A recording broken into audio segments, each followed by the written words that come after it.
Right now, as you watch this video, stress is physically shrinking parts of your brain.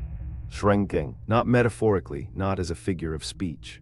On an MRI scan, a chronically stressed brain looks measurably, visibly different from a healthy one, and the damage doesn't stop when the stress does. What stress does to your brain is not temporary.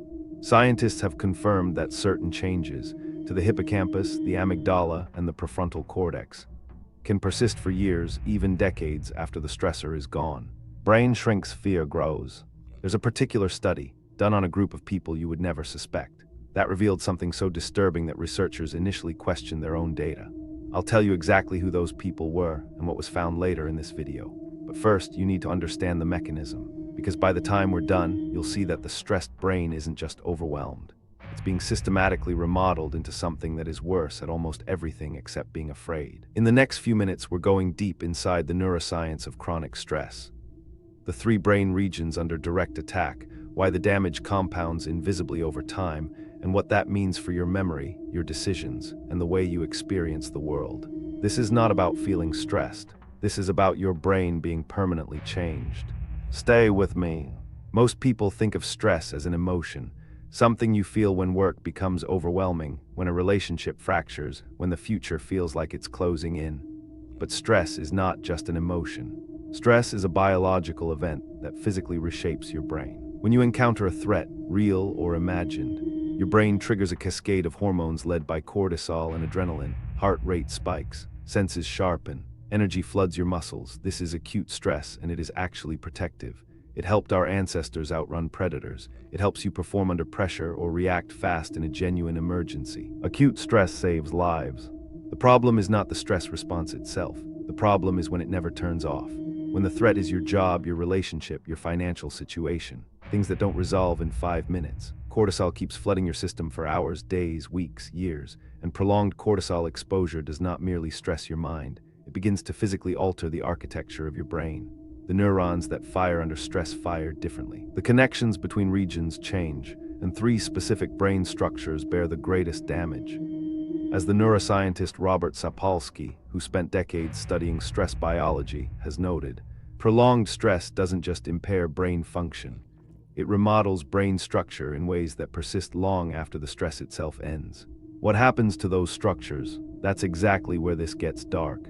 But here's where it gets physiologically strange. Stress doesn't just affect how you feel, it literally changes the size and shape of your brain. Start with the amygdala, the brain's threat detection center. 2 almond-shaped structures deep in your temporal lobes, and their job is simple: scan the environment for danger and trigger the alarm. Under chronic stress, the amygdala physically grows larger. Multiple neuroimaging studies have confirmed this. The amygdala doesn't just become more reactive, it expands. And an enlarged amygdala is a hypersensitive amygdala. It fires at things that aren't dangerous: a tone of voice, an ambiguous email, a glance from a stranger that could mean anything. Everything becomes a threat. The amygdala of a chronically stressed person is in a permanent state of high alert, interpreting the world through a lens of danger that never fully deactivates. This is why people under chronic stress overreact to small frustrations, why they catastrophize minor setbacks, why they cannot sleep. Because the alarm system in their brain can no longer distinguish between a genuine predator and an unanswered message. The world does not have to become more dangerous. The brain simply becomes convinced that it already is. Now, if stress is growing the part of your brain that detects fear, what do you think it's doing to the parts that make you rational, calm, and clear-headed? If this is resonating with you, hit like and subscribe to keep exploring the depths of your psyche with me. Because what I'm about to tell you about the hippocampus is genuinely disturbing. Now forget everything comforting you ever believed about stress being temporary. The hippocampus is the brain's memory center. It is where new experiences get encoded into long-term memories, where you form context around your experiences, where you distinguish between the past and the present moment. Without a healthy hippocampus, you cannot learn from your own past. And under chronic stress, the hippocampus physically shrinks. This is not a metaphor. Neuroimaging studies demonstrate measurable volume loss in the hippocampus of people who have experienced prolonged stress, PTSD, severe depression, and chronic anxiety. The mechanism is brutal. Cortisol is directly toxic to hippocampal neurons. It suppresses neurogenesis, the growth of new brain cells, and it causes existing neurons to retract their connections and die. Neurons retract, memories erode. What does this mean in real life? A chronically stressed person genuinely struggles to form new memories, to recall details with accuracy, to learn from past experiences. They may replay traumatic events on loop while struggling to encode positive new ones. Their sense of time and context becomes distorted in subtle ways they often cannot name. This is why people under long-term stress often describe a feeling of losing their mind. Not dramatically, but in creeping, quiet ways. They forget things they should remember. Concentration fragments. Their world begins to feel slightly unreal, and the hippocampus is only the second target. What chronic stress does to the front of your brain, the part that determines who you actually are as a person.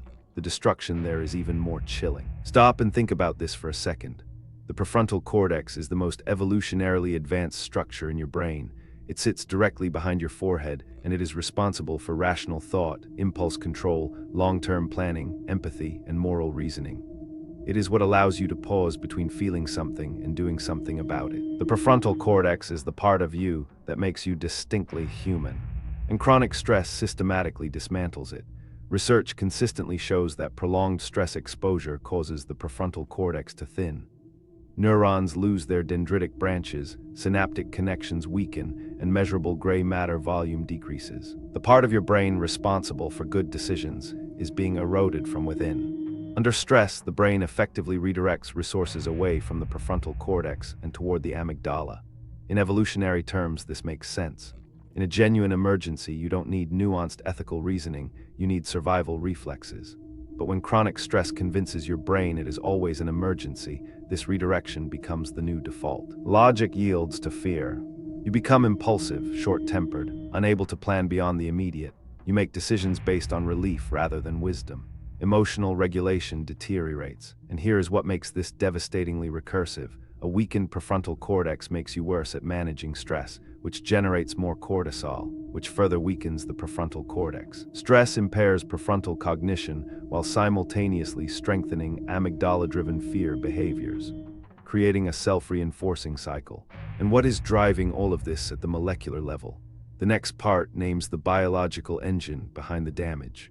If you thought that was disturbing, you're not ready for this. The molecule at the center of all this damage is cortisol, your primary stress hormone. In small doses, cortisol is essential.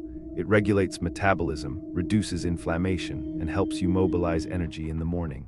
But chronic stress means chronically elevated cortisol, and that is where the war begins. At high enough levels and durations, cortisol functions as a neurotoxin. Cortisol crosses the blood-brain barrier freely. Inside the brain, at sustained high concentrations, it binds to receptors in the hippocampus and suppresses the expression of BDNF, brain-derived neurotrophic factor. BDNF is essentially fertilizer for neurons. It promotes their growth, survival, and the formation of new connections. Cortisol shuts it down. Cortisol starves neural growth. Simultaneously, cortisol promotes structural reinforcement of the amygdala, strengthening the fear circuits even as it dismantles the rational and memory circuits. It is as though stress programs your brain to become profoundly better at fear and measurably worse at everything else. Research published in Nature Reviews Neuroscience demonstrated that cumulative cortisol exposure follows a pattern similar to compound damage. Small sustained amounts add up to architectural changes that behavioral interventions alone cannot fully reverse. Prolonged glucocorticoid elevation essentially prunes away the dendritic branches that connect neurons to each other, reducing the brain's capacity for complexity. Now here is the question that matters above all others. Once this damage is done, can it be undone? The research reveals something that almost nobody discusses honestly. And the next two segments will tell you exactly where that line is. Here's where the story takes a dark turn. We love to talk about neuroplasticity as hope, the brain's remarkable ability to rewire itself, to change, to heal, and it is hopeful. But neuroplasticity is entirely neutral. It does not work only in your favor. Neutral. Neuroplasticity means the brain changes based on what it is repeatedly exposed to. And if what it is repeatedly exposed to is stress, it rewires itself around stress. The neural pathways of threat detection become superhighways, blazing fast, deeply grooved, effortless to activate. Your brain becomes exceptionally good at whatever you practice, including fear. The pathways of calm reasoning, measured evaluation, and thoughtful response become overgrown back roads, rarely traveled, slow, and increasingly difficult to access. This is why people who have spent years under chronic stress often find it physically difficult to relax. even in objectively safe environments. Their nervous systems are not being dramatic. They are behaving exactly as a stress-optimized brain would behave. Stress rewires the brain. The brain has adapted. It has become a fear-optimized machine. And the most disturbing dimension of this rewiring is that it happens entirely below conscious awareness. You do not decide to become hypervigilant, reactive, or unable to trust the present moment. The neural architecture simply shifts quietly over months and years until one day you realize that you genuinely cannot remember what calm felt like. Studies in longitudinal neuroimaging confirm that after sustained chronic stress, synaptic density in the amygdala increases while connectivity in the prefrontal cortex decreases. A structural signature of a brain that has been redesigned for survival rather than living. And the next fact makes this one look mild by comparison. Let me pause here because this next part changes the entire picture. Most people who are experiencing stress-induced brain changes have absolutely no idea it is happening. There is no pain signal in the brain. There is no moment where you notice. My hippocampus is losing volume today. The most dangerous damage is always the damage you cannot feel. Instead, the symptoms emerge gradually and are easily explained away. You think you're just tired, just overwhelmed, just going through a difficult phase that will eventually pass. But what is actually happening is a slow, cumulative remodeling of your neural architecture, one cortisol wave at a time. The damage is invisible. Studies following individuals across multi-year periods have found that people under sustained stress show progressive reductions in hippocampal volume that can only be partially recovered, and in some documented cases, not fully recovered at all. The brain does not simply bounce back the way a muscle recovers from exercise. Certain changes, particularly in the connectivity between the prefrontal cortex and the amygdala, appear to persist even after the source of stress is removed entirely. The brain keeps responding as if the threat is still there, even when it is long gone. This is why survivors of prolonged stress, whether from workplace burnout, difficult childhoods, abusive relationships, or years of financial precarity, often describe feeling fundamentally changed as people, not exaggerating, not being dramatic. Their brain architecture has genuinely shifted. The body keeps the score, and so does the brain. Stress is remembered not just in our memories, but in our neural structure itself. So who is most vulnerable to this kind of permanent restructuring? That is what the next segment answers precisely. Now, what I'm about to tell you sounds like it should be obvious. But the research reveals a pattern that most people completely miss. Not all brains are equally vulnerable to stress-induced structural damage.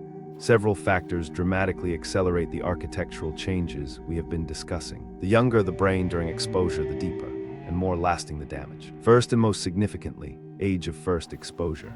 A child's brain, still actively developing its prefrontal cortex and hippocampal networks, is dramatically more vulnerable to cortisol damage than an adult brain. Early childhood adversity, chronic stress in the first decade of life, produces measurably smaller hippocampal volumes that have been tracked persisting into full adulthood. The brain forms its architecture in the presence of whatever stress it was raised inside. Second, unpredictability. Unpredictable stress is neurologically worse than predictable stress.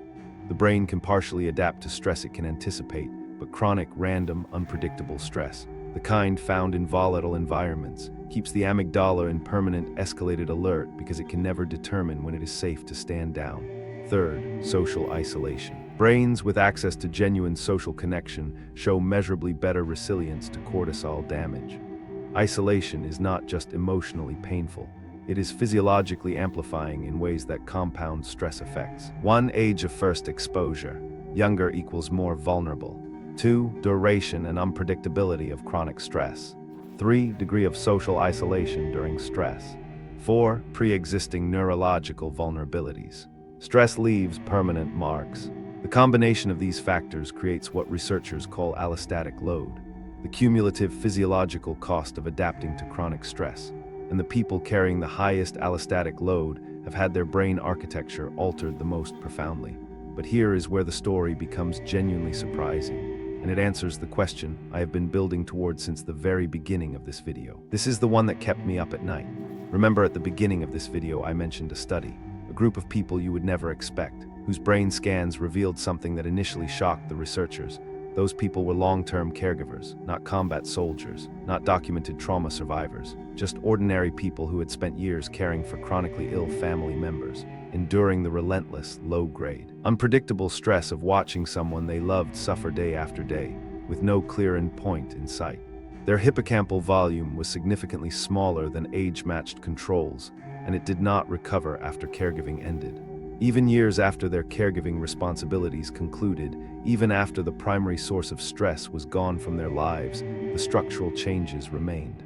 The brain had not returned to its prior architecture. Permanent. This is the hard and honest truth at the center of everything we have discussed today. Certain stress-induced changes appear to cross a threshold after which they are not fully reversible. The dendritic pruning that reduces prefrontal gray matter, the enlarged amygdala with its hyperactivated threat circuitry, the suppressed neurogenesis in the hippocampus. These are not simply symptoms waiting to be treated. They can become new structural baselines. A 2018 study published in Biological Psychiatry confirmed that individuals with elevated chronic stress biomarkers showed hippocampal volume reductions that persisted independent of their subsequent stress levels. Some damage becomes permanent. The brain you have today is partly the product of every stress you have ever endured. And yet, and this is the part that matters, permanent does not mean untreatable. What the science shows about recovery is one of the most important stories in modern neuroscience. Which part of what you just learned disturbs you most? Comment hippocampus if it is the memory erosion. Comment amygdala if it is the fear rewiring. I genuinely want to know where this lands for you. But here's what almost no one tells you, and it is the part this entire video has been building toward. The brain has one remarkable capacity that even decades of chronic stress cannot completely eliminate. Neurogenesis, the hippocampus, the region most relentlessly damaged by chronic stress, is one of the only areas of the adult brain capable of generating entirely new neurons throughout your lifetime. New neurons can form even in a brain that has been damaged by stress. Aerobic exercise has been demonstrated to dramatically increase BDNF, the very neural growth factor that cortisol suppresses. Consistent mindfulness meditation has been shown in peer-reviewed studies to increase gray matter density in the prefrontal cortex and measurably reduce amygdala reactivity, the precise reversal of the two most damaging patterns stress creates. Exercise meditation therapy, rebuild. Safe, consistent social connection, the direct antidote to the isolation that amplifies cortisol, reduces stress hormone levels measurably and actively accelerates hippocampal recovery. Quality sleep, which chronic stress systematically destroys, is the primary biological window through which the brain clears cortisol metabolites and repairs compromised neural connections. The recovery is not fast, it is not complete, but it is real. The brain is never finished changing. Recovery asks for exactly what stress destroys: safety, time, and genuine human connection.